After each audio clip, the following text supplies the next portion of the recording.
I read a lot.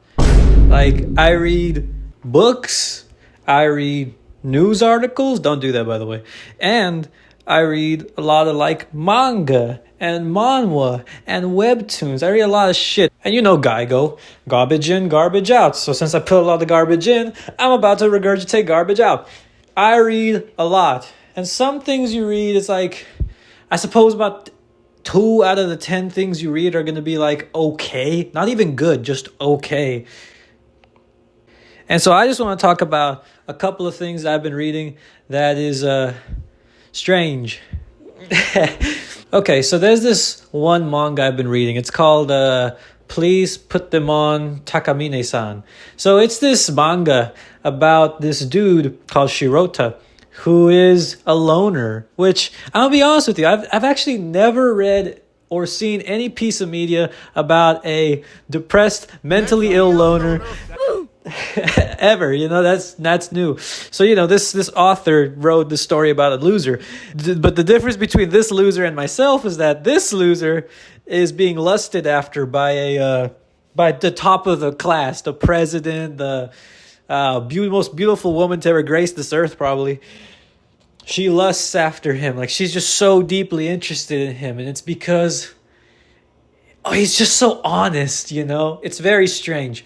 I'm not even getting into like the lore of the actual story in of itself, because the lore is wild. Well, actually, I'll get into it for a second. Pretty much this chick, anytime she takes off any piece of underwear, whether it be her panties or her bra, she can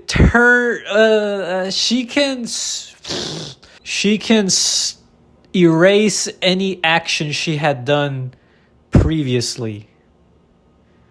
Okay, so like this is a weird part. I might have to bring out a chart for this. So essentially, if she, for example, is drinking coffee and she spills it, she can whip off her underwear and she can stop that decision from happening. She can stop herself from picking up that cup of coffee or something. Either way, she can erase that outcome. Like, there's a lot of implications there. And throughout the series, there's a bunch of times where she takes off her underwear and she's like, "Oh, I just erased that moment where you picked the wrong color of bubblegum to eat," and all this kind of stuff. And, you know, the implications are kind of harsh because, like, you could erase, like, your own actions, and you could erase other people's actions. Like, so it's like, what are the limitations? What are the boundaries?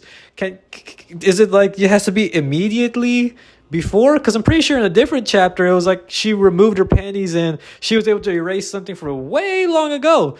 Because if that's the case, then wouldn't she want to erase, I don't know, the Holocaust? God only knows the bounds, but the author is absolutely not interested in expanding upon this mechanic that he gave his main heroine. No, he wants to focus on the nudity. I mean, and, you know, kudos to him, because, you know, sex sells. A player's got to play. It's just strange to me that we kind of breeze past that topic. I'm going to close the door because the air conditioning is on. I'm in this madhouse. So, you know, that's what I'm reading right now, and I'm reading it off of perfectly legitimate websites. And, you know, I don't even know where the story's going. But, I mean, it's entertaining, I guess, because you got to go in there with an open mind. You got to realize that this is not necessarily Tolkien resurrected from the dead writing a manga about a loser and the hottest girl in the high school. That's not the game here. But still, it's just, my suspension of disbelief can only go so far.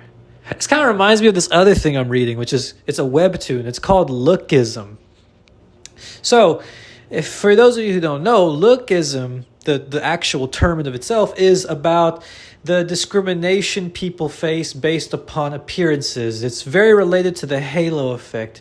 It's the fact that the human mind tends to perceive aesthetically pleasing faces as indicators of good qualities such as honesty, kindness, confidence, and we interpret aesthetically displeasing faces, or I suppose ugly faces, as to be indicators of ugly qualities such as deceit, envy, rage, creepiness, those kinds of things. So lookism is a term that's derived from that.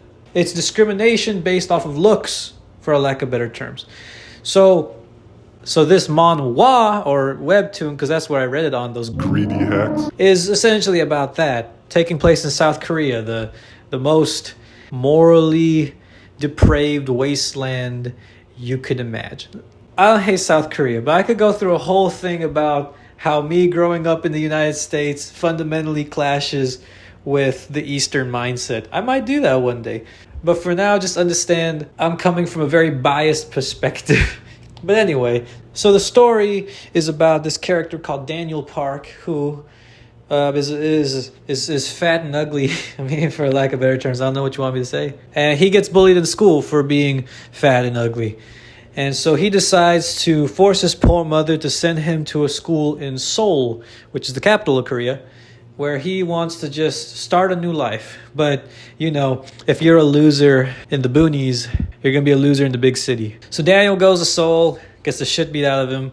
And then the next day he wakes up and finds out he has 2 bodies.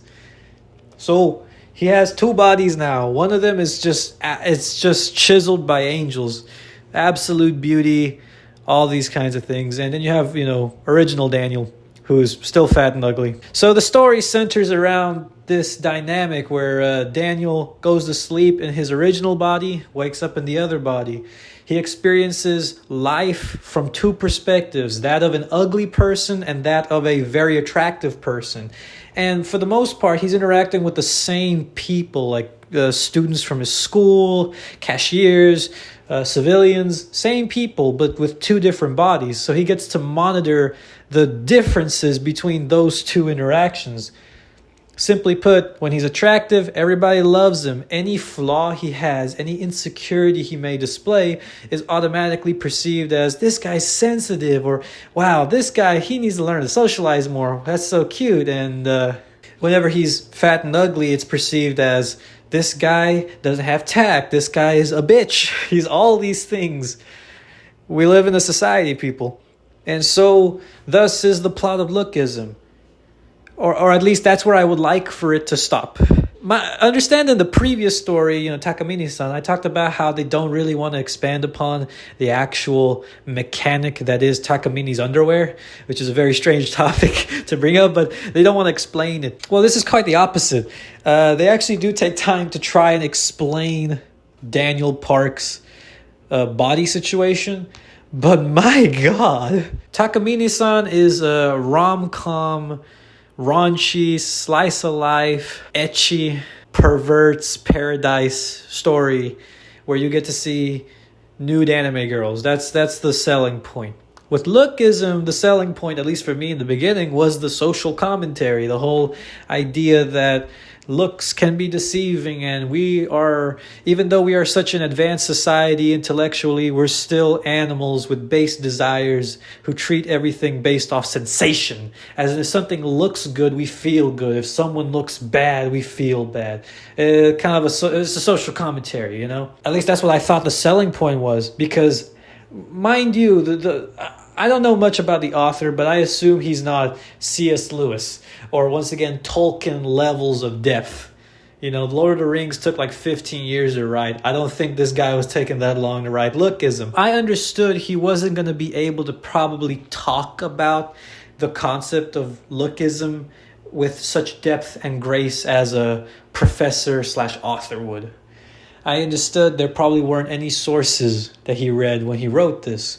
Once again, I have no idea. He probably did. Maybe he's actually the top scholar in the world about this stuff. I wouldn't know. But the point being, I didn't expect the story to be profound. So when I read the story, I was like, okay, I'm going to just read it for fun. It's not going to be that crazy. As of right now, Lookism is a shonen battle manga where the main characters are top of the line combatants. I'm talking Baki the Grappler. They're duking it out with all the gangs in Seoul, the capital of Korea, and they're trying to beat all the 4 major gangs to create a super gang to take down this CEO that has Korea in the palm of his hand through corruption, deception, and organized crime. Where the fuck did all that come from? Mind you, I read the whole story. I know what happens. I was looking through the chapters trying to figure out where was the shift. When did this stop being about, oh, he's mean to me when I'm ugly, but he's nice to me when I'm pretty? What happened to that?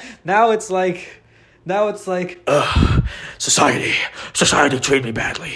Now I'm going to bomb this hospital. Or something similar. I'm just kind of making shit up, but you understand what I'm saying.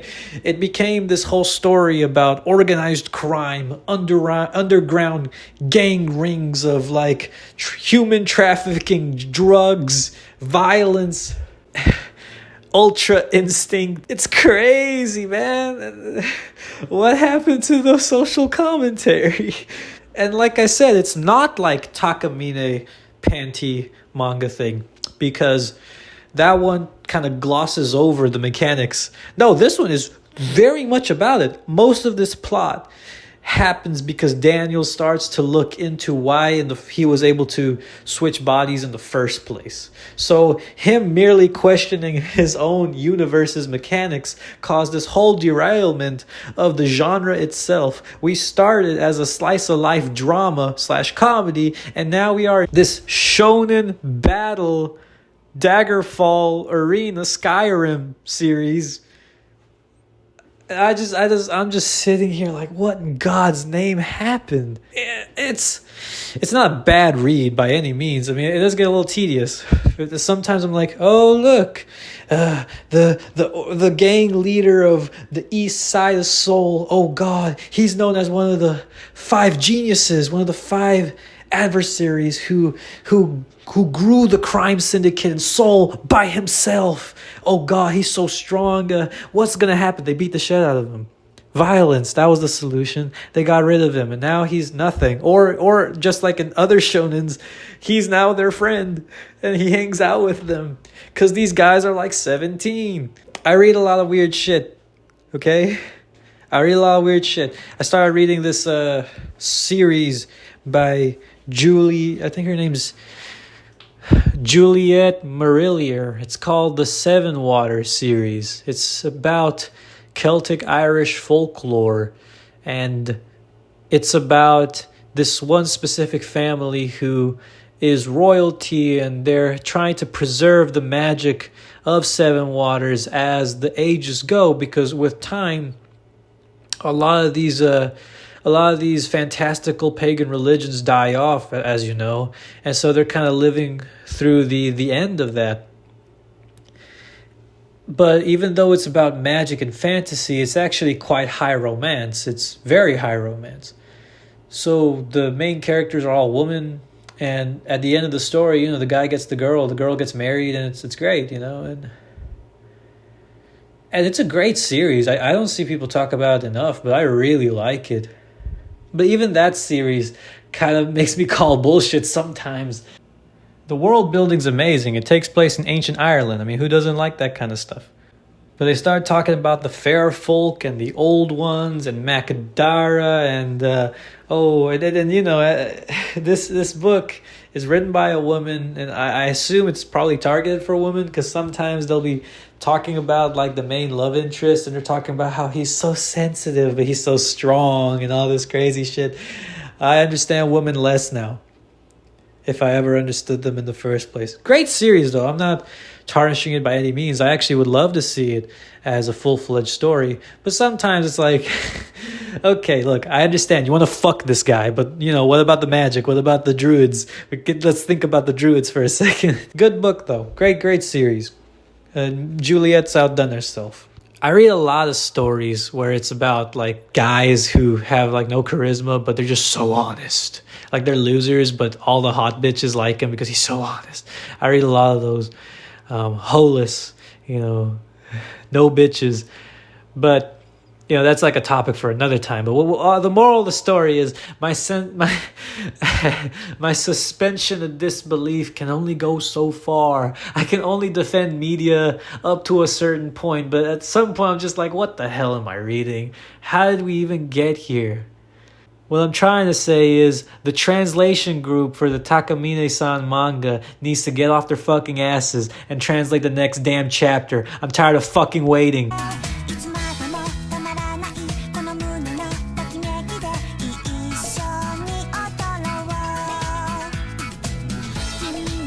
Your feelings for her are not real. They are real to me!